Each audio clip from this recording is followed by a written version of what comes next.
తేషు సంభక్ష్యమాణేషు ప్రజా భయ నిపీడితాః యాంతి స్మ శరణం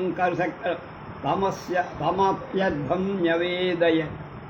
ఈ ప్రాణులను కుంభకర్ణుడు భక్షిస్తుంటే ప్రజలు భయపీడితుల ఇంద్రుడి శరణుజొచ్చి అతనికి ఆ విషయం చెప్పారు. సకుంభకర్ణం కుపితో మహేంద్రు యఘాన వజ్రేణ సితేన వజ్రి స శక్ర వజ్రాభిహతో మహాత్మ శచాలకోపాచ్చ భృతం భృశం ననాద. వజ్రధారి ఇంద్రుడు కోపి కుంభకర్ణుడు వజ్రాయుధంతో కొట్టి ఆ విధంగా కొట్టగా మహాత్ముడైన కుంభకర్ణుడికి కోపం వచ్చి బిగ్గరిగా అరిచారు. తస్య నానద్యమానస్య కుంభకర్ణస్య రక్షసః శ్రుత్వా నినాదం విత్రస్తా ప్రజా భూయో వితత్తరసు. ముందుగానే భయపడుతున్న ప్రజలు బాగా అరుస్తున్న కుంభకర్ణుడి అరుపులు విని ఇంకా భయపడు. తత క్రుద్ధో మహేంద్రస్య కుంభకర్ణో మహాబలః నిష్కృష్యైరావతాద్దంతం యఘానోరసి వాసవ. అప్పుడు మహేంద్రుడిపై కోపంతో గొప్ప బలం గల కుంభకర్ణుడు ఐరావతం దంతాన్ని వడబెరి వాడి వక్షస్థలం మీద కొట్టారు. కుంభకర్ణ ప్రహారార్థో విషజ్వాల సవాసవ.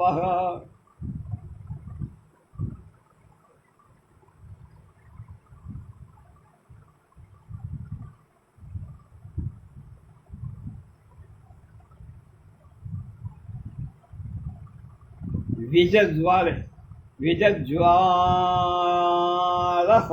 వాసవః తతో విషేదుః సహసా దేవా బ్రహ్మర్షి దానవాః ప్రజాభిః సహ శక్రశ్చ యయో స్థానం స్వయంభువః. కుంభకర్ణుడు కొట్టడం చేత పీడితుడైన దేవి సంతాపం పొంది అది చూడగానే దేవతలు బ్రహ్మర్షులు దానవులు దిగులు చెందారు. దేవేంద్రుడు ప్రజలతో కలిసి బ్రహ్మలోకానికి పారిపోయాడు. కుంభకర్ణస్య దౌరాత్మ్యం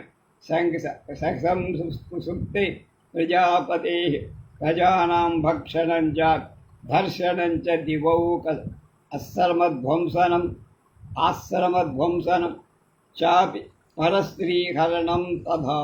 కుంభకర్ణుడు ప్రజలను భక్షిస్తున్నాడని దేవతలను ఎదిరిస్తున్నాడు, ఆశ్రమాలు నశింపచేస్తున్నాడు, పరస్త్రీహరణం చేస్తున్నాడు.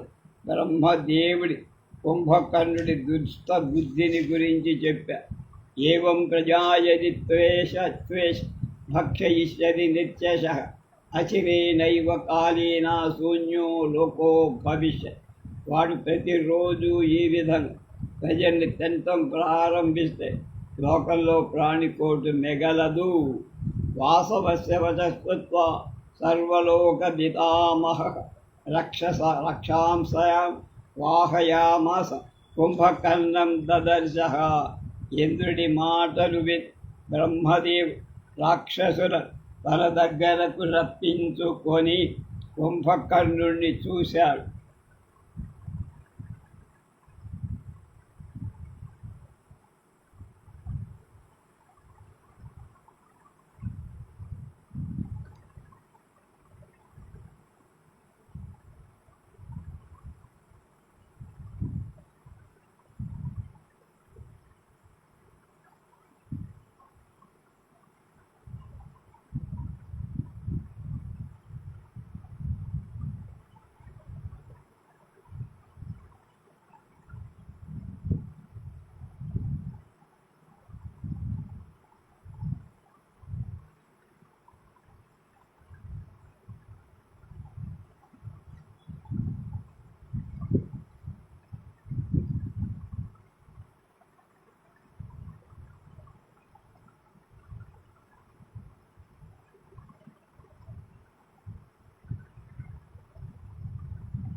వాసవస్య వచ శ్రుత్వా సర్వలోకపితామహః రక్షాంస్యావాహయామాస కుంభకర్ణం దదర్శః. ఇంద్రుడి మాటలు విని బ్రహ్మదేవుడు రాక్షసులు తన దగ్గరికి రప్పించుకొని కుంభకర్ణుడిని చూశారు. కుంభకర్ణం సమీక్షైవాభితత్రాస ప్రజాపతి కుంభకర్ణమధాస్వస్థః స్వయంభూ ఈదం అబ్రవి. కుంభకర్ణుని చూడగా బ్రహ్మదేవుడు కూడా ఊడికొచ్చేసి కొంతసేపటికి తెప్పరిల్లి వాడితో ఇలా, ధ్రువం లోక వినాశాయ పౌలశ్చే నాసి నిర్మితః తస్మాత్ త్వమద్య ప్రభుని మృతకల్పః శయిష్యసి. విశ్రవసవసుడు నిన్ను నిశ్చయంగా లోక నాశనానికి పుట్టించాడ్రా, అంచేత నువ్వు నేటి నుండి చచ్చిన వాడిలాగా పడి ఉందువుగాక. బ్రహ్మశాపాభిభూతోధ నిపపాతాగ్రతః ప్రభు తతః పరమసంభ్రాంతు రావణో వాక్యమబ్రవి. అప్పుడు అతడు బ్రహ్మదేవుడి శాపం తగి ఆయన దగ్గరలోనే కింద పడిపోయి అది చూసి చాలా క్షోభ చెందిన మనసుతో రావణుడు అన్నాడు, ప్రవృద్ధ కాంచనో వృక్ష ఫలకాలే నికృంచతి నస్పారం స్వకం రాయ్యం శస్కృత శక్నుమేవం ప్రజాపతి. ఓ బ్రహ్మదేవుడా, పెరిగిన బంగారు వృక్షాన్ని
ఫలానిచ్చే కాలంలో నరికేస్తున్నావురా.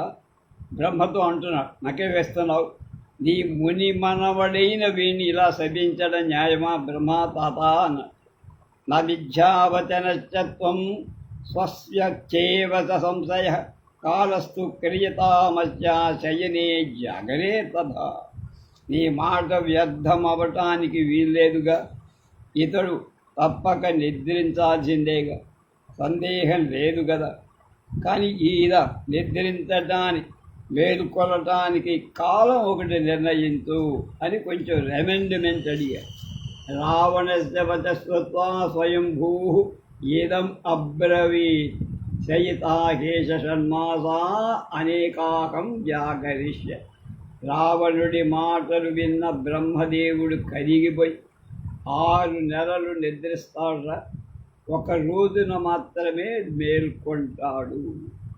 ఏకే నాశనాతసౌ వీరశ్చరన్ భూమిం బుభుక్షిత జ్ఞాత్వాస్యో వక్కయే లోకాన్ సంవృద్ధ ఇవ పావ. ఆ ఒక్క రోజున ఈ వీరుడు ఆకలితో నోరు తెరుచుకొని భూమి మీద తిరుగు విజృంభించిన అగ్నిలాగా లోకాలంతా తినేస్తాడు. సౌ వ్యసనమాపన్నః కుంభకర్ణం అబోధయత్ తత్పరాక్రమభీత రాజా సంప్రతి రావణ. ఇప్పుడు కష్టాలలో చిక్కుకొన్న నీ పరాక్రమాన్ని భయపడిన రాక్షసరాజైన రావణుడు కుంభకర్ణుడు అకస్మాత్తుగా నిద్ర నుంచి లేపాడంటే 6 నెలల నిద్ర కాకుండా. సయేష నిర్గతో వీర శిబిరాద్ భీమ విక్రమ వానరాన్ భృత సంక్రుద్ధో భక్షయన్ పరిధావత్. భయంకర పరాక్రమం గల అలాంటి ఈ వీరుడైన కుంభకర్ణుడు శిబిరం నుండి బయలుదేరి బాగా కోపించి ఇతడు వానరులను భక్షిస్తూ పరిగెత్తి వస్తున్నాడు.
కుంభకర్ణం ప్రతీక్షైవా హరయోధ్య ప్రదుద్రు కథమేనం రణే క్రుద్ధం వారయిష్యతి వానరా.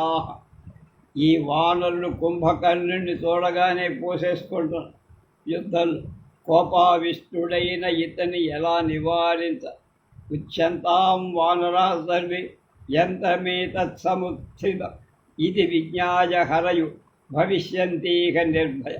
ఇది పైకి లేవదీయబడి ఒక యంత్రం అని వానరులకు చెప్పడం మంచిది. అప్పుడు వానరుల భయం తగ్గుతుంది. వాడు రాక్షసుడని చెప్పకూడదు, యంత్రం అని చెప్పాలి. విభీషణ వచస్సుత్వా హేతుమత్సుముఖోద్గతం ఉవాచ రాఘవో వాక్యం నీలం సేనాపతిందర. వానరుల యుద్ధానికి సుముఖులవటానికి విభీషణుడు యుక్తియుక్తంగా చెప్పిన మాటలు విని రాముడు సేనాపతి అయిన నీలుడితో ఇలా గచ్చ సైన్యాని సర్వాణి వ్యూహతిష్టస్వ పావకే ద్వారాణ్యాదాయ లంకాయా చార్యా అప్యధ సంక్రమాన్. నీలుడా సైన్యానంతటినీ మోకరించి లంక ద్వారాలను, వీధులను, రోడ్లను, వంతెను మొత్తం ఆక్రమించాయి. శైలశృంగాని వృక్షాంచ శిలాశ్చాప్యపసంహర తిష్టంతు సాయుధా సర్వే వానరా. శైలపాడ పర్వత శిఖరాలు, వృక్షాలు, శిలలు అన్నీ ఒకచోట పోగైన వానరులంతా ఆయుధాలు ధరి పర్వతాలు చేతిలో గ్రహించి నిలబడి ఉండాలి. రాఘవేణ సమాధిష్టో నీలోహరిచమూపతి సశాప వానరానీకం యథావత్ కవి కుంజర. వానర శ్రేష్ఠుడు, వానర సేనా నాయకు అయిన నీరుడు రాముని ఆజ్ఞ ప్రకారం వానర సేన తగు రీతిగా ఆయా స్థానాల్లో ఉండేటట్లుగా నియమించారు. తతో గవాక్ష శరభో హనుమాన్ అంగదస్తథ శైలశృంగాడి శైలాభ గృహీత్వా ద్వారమభ్యయు. తర్వాత పర్వతాల వంటి శరీరం గల గవాక్ష, శరభ, హనుమ, అంగదుడు ధరించి పర్వత శిఖరాలు ధరించి ద్వారాల వద్ద రెడీగా నిలబడు.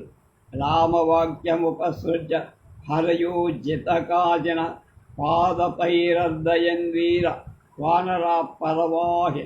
రాముడి వాక్యాలు విని భయందే వానర వీరు వృక్షాల శత్రు సైన్యాన్ని పీడించి తతో హరీనాం తదనీకముగ్ర రరాజశైలోజ్జత వృక్షహస్త గిరే సమీపానుగతం యథైవ మహన్మహా అంబోదరజాలం ఉగ్ర.